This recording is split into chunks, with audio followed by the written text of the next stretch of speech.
Welcome to Voodoo Whiskey Gaming, and this is my late review of Maneater. I played it on the Xbox One. It's also available on the PS4, Nintendo Switch, and PC. So, Maneater, you play as a shark, and your goal is basically to evolve, and there is a guy named Scaly Pete who is a shark hunter who, literally when the game starts, you're playing as your character's mom, which is a shark, and Scaly Pete catches and kills your mom, and basically it's a quest for revenge at that point. The story is not like something really crazy and in-depth, but I do love the storytelling in this game because it's all done like this documentary style, except for it's completely cheesy and ridiculous and humorous. This game is a joke, really, not in the sense of it being a joke, but it's just one giant funny thing. All the dialogue in this game, except for Scaly Pete's, is generally meant to be pretty funny. There's a narrator who, he says funny stuff over what you're doing almost all the time.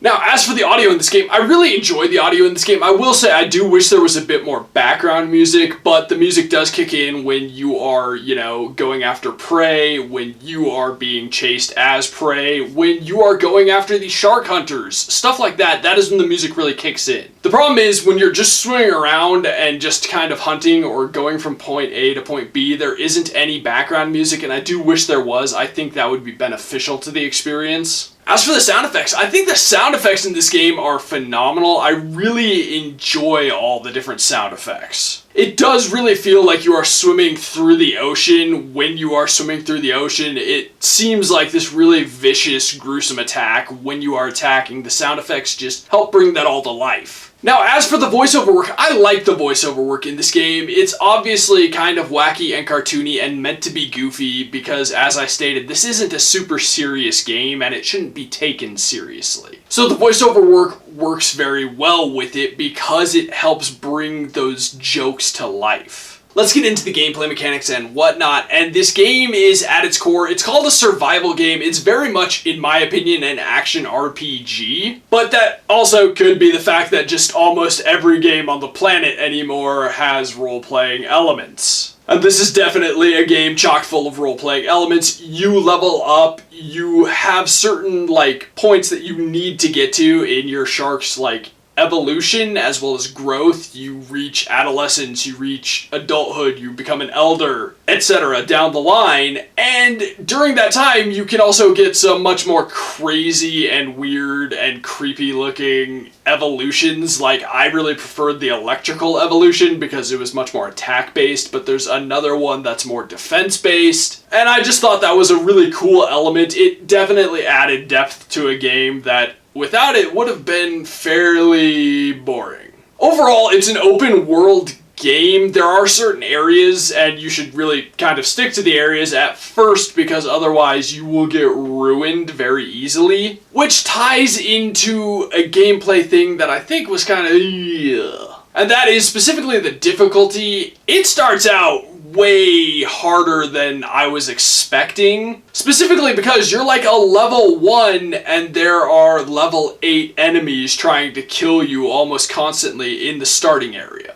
Which, when there's level 8s killing you pretty regularly, it makes it hard getting from point A to point B to complete objectives, or to complete objectives because there's generally some kind of enemy there. That being said, the difficulty takes a massive nosedive after that because by the time you've left the first zone, you're a fairly high level. Not like crazy high, but much higher than most of the other zones. It was kind of weird how drastically I felt like the difficulty took a nosedive. Not to say I didn't enjoy swimming around eating creatures and eating enemies and, finding the objects and attacking the humans and all of that stuff and just basically playing the game. I did enjoy that stuff. I was just surprised at how difficult it started and how easy it became. As for the controls, I really like the controls in this game. I think they work very well. I found them to be very responsive and just well mapped out. Which, I mean, those elements are key to a video game functioning appropriately, and this one absolutely functioned well. The one complaint I do have is that I wish there was a proper lock-on feature. You could sort of center your camera on enemies, but I don't think it really worked well enough for the way the game worked. We're talking about a game where you can move in, you know, all 360 degrees, up, down, left, right, left, up, forward, all of that. Just everywhere. You can go pretty much any direction you want, and when your enemies can also do that, it can be hard to keep track of them. So I think a lock-on feature button would have been nice. Not that it was completely necessary and it ruins the game not having it, I just think it would have been nice. Now, lastly, the visuals. To go along with the kind of wackier and more comedic vibe of this game, the visuals are obviously going to be over the top.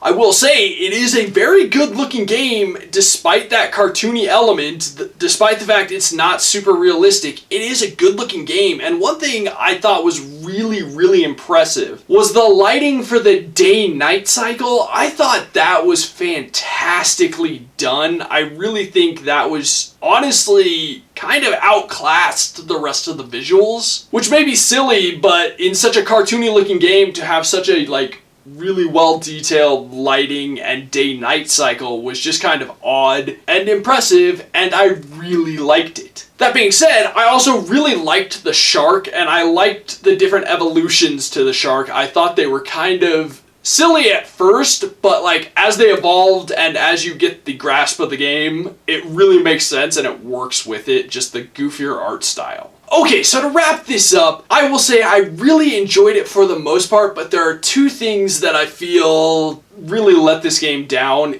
overall. Firstly, it's a pretty short game. You can beat this game pretty easily. It doesn't take much time. Secondly, there's not a lot to do afterwards. You can go back and, make sure you've maxed yourself out, beaten all the different little bosses, collected all the items, and then there's nothing really left. Combining those two things, it kinda drags the entire experience down. That being said, I really hope there is DLC or something down the line they could really add to this. They could build more with this game, and I really hope they do because it deserves it. I had a ton of fun playing this game. I really enjoyed the overall experience. It does have those two shortcomings, but that being said, it's also not a crazy expensive game. So I will say I will recommend this game, but I would wait till it's at least $10 off.